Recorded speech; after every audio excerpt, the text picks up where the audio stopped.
Welcome to Aaron Mahnke's Cabinet of Curiosities, a production of iHeartRadio and Grim and Mild. Our world is full of the unexplainable. And if history is an open book, all of these amazing tales are right there on display, just waiting for us to explore. Welcome to the Cabinet of Curiosities.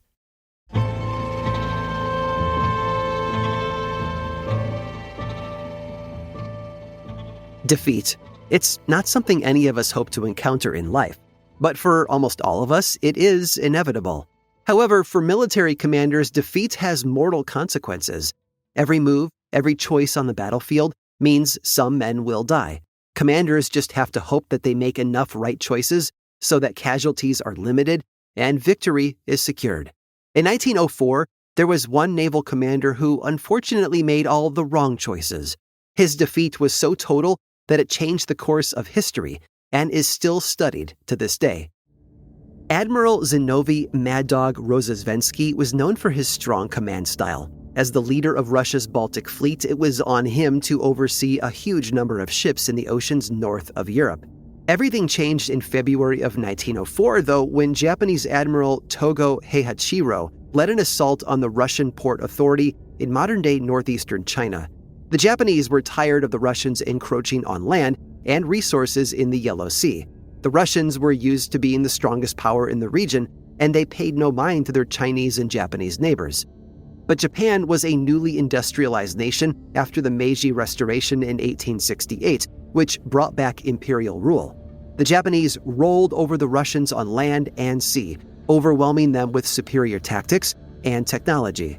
As such, Russia's only hope for reinforcements was Rozhesvensky's Baltic Fleet, but the problem is right there in the name. The Baltic Fleet was in the Baltic Sea, on the other side of Russia, over 4,000 miles away by land, and quite a bit farther by water. And they would have to travel all the way around the Eastern Hemisphere to reach the Yellow Sea.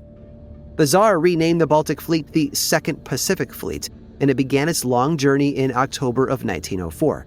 It took 7 months for the fleet to travel around Africa and across the Indian Ocean and South China Sea to reach their destination. Which is why it wasn't until May of 1905 that the fleet finally arrived in the Strait of Tsushima, where they were to engage the enemy. But right away, the balance was not in the Russians' favor. The sea was incredibly foggy, and so they could barely see anything or even communicate from boat to boat with signals. Heihachiro, meanwhile, had spent the long months since the Battle of Port Arthur outfitting his ships with new telegraph technology that allowed them to communicate wirelessly. His boats patrolled the straits, watching for any sign of the Russians. And that's when Rozhesvensky made a costly mistake. He kept his hospital ship lit, meaning that it could be seen through the fog.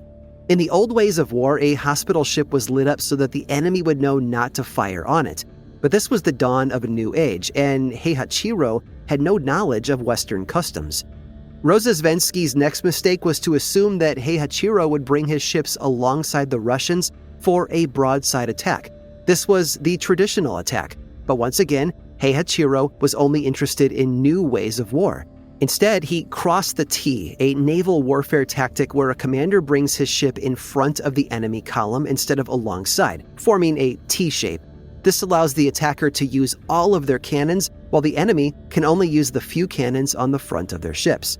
Once Heihachiro caught sight of the hospital ship, he crossed the T and opened fire on the Russians. Rozhesvensky tried to surrender, but the Japanese didn't understand the Russian signals. They completely destroyed the Russian Navy, killing 10,000 Russians while only losing 1,000 Japanese sailors.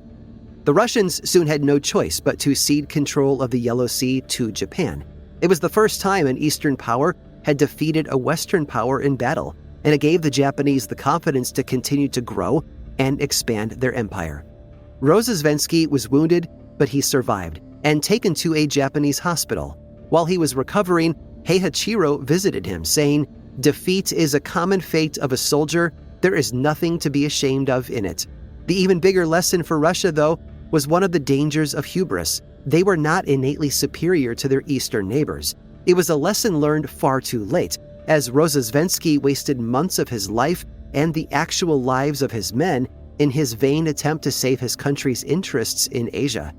Curiously, The Japanese would learn the same lesson decades later when they, like the Russians, overextended themselves and foolishly attacked a different, newly industrialized power across the Pacific.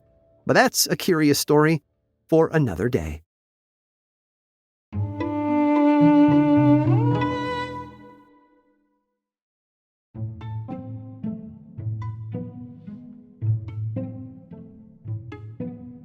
Why do we put people on trial? It seems like this question should have an obvious answer, but it doesn't. An idealist might say that trials expose truth and hand out justice. A cynic might say that they exist simply to strike fear into potential criminals, hopefully preventing crime in the future. Both would agree, though, that whatever the driving motivation, criminal proceedings provide closure to the victims of a crime. If someone has wronged you, there is immense relief, in theory at least, in seeing the wrongdoer condemned by an official body and punished for their acts. But what if the perpetrator of a crime has no understanding of the laws? What if human law was not designed to govern them at all? You see, scattered throughout history are a handful of peculiar cases where judges and juries had to determine the guilt of not a person, but an animal. From the 9th to the 20th century, there were at least 196 cases of animal trials conducted in civilized nations. The majority of these recorded cases were in mainland Europe, France to be precise, and while just under 200 cases spread across 10 centuries doesn't sound like a lot, it has provoked intense study among historians and has produced some fascinating stories.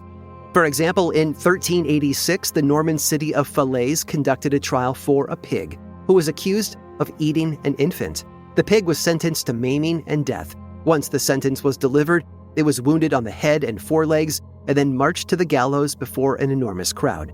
On the way to the rope, it was allegedly dressed in a new suit, as was customary for prisoners of the time.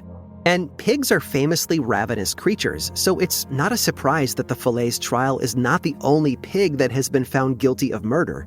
In 14th century Savigny, a pig and its 6 piglets were put on trial for the death of a 5-year-old boy. The owner of the animal was also tried for negligence, and yet by the time the court reached its verdict, only the animal was punished. The pig was to be put to death. The piglets, by the way, were spared. Although they were also found covered in blood on the scene of the crime, it was impossible to determine whether they were also guilty. Reasonable doubt cleared the piglets of wrongdoing. And in some cases, these animals on trial would not face the judge undefended. In the early 1500s, for example, a young French attorney named Bartholomew Chessany successfully defended the rats of Autun, who had been accused of eating the barley crop. Overall, you can divide European animal trials into 2 categories: secular and ecclesiastical. A secular trial would pertain to domestic animals under human control, such as dogs, livestock, birds, and beasts of burden. But animals that were not under human control, such as rats and insects, would fall under the jurisdiction of the church, thus ecclesiastical. Oh, and on occasion, there would be an overlap with local folklore, as was the case with a rooster that in 1474 laid an egg. The court could not determine whether the egg had become a basilisk or a cockatrice, but both carried the same sentence: death for the bird in question. No one seems to have considered that this was a female chicken that had been misidentified as a rooster. It's strange to consider that these sorts of trials occurred at all and that they were not driven by hysterical mobs, but by town officials, bishops, and lawyers. From the Middle Ages into the early Renaissance, animals were considered as much of their respective communities as the people themselves. So perhaps we should not be surprised that the Middle Ages were rife with animal crime. Europe had been ravaged by the Black Death, and if they could have found the rats guilty of mass slaughter by spreading plague, they surely would have done so. After the Dark Ages, the symbolic importance of a trial mattered more than justice or deterrence. In a chaotic time, the trial didn't exist for the victims or the perpetrators. It was held for the community at large.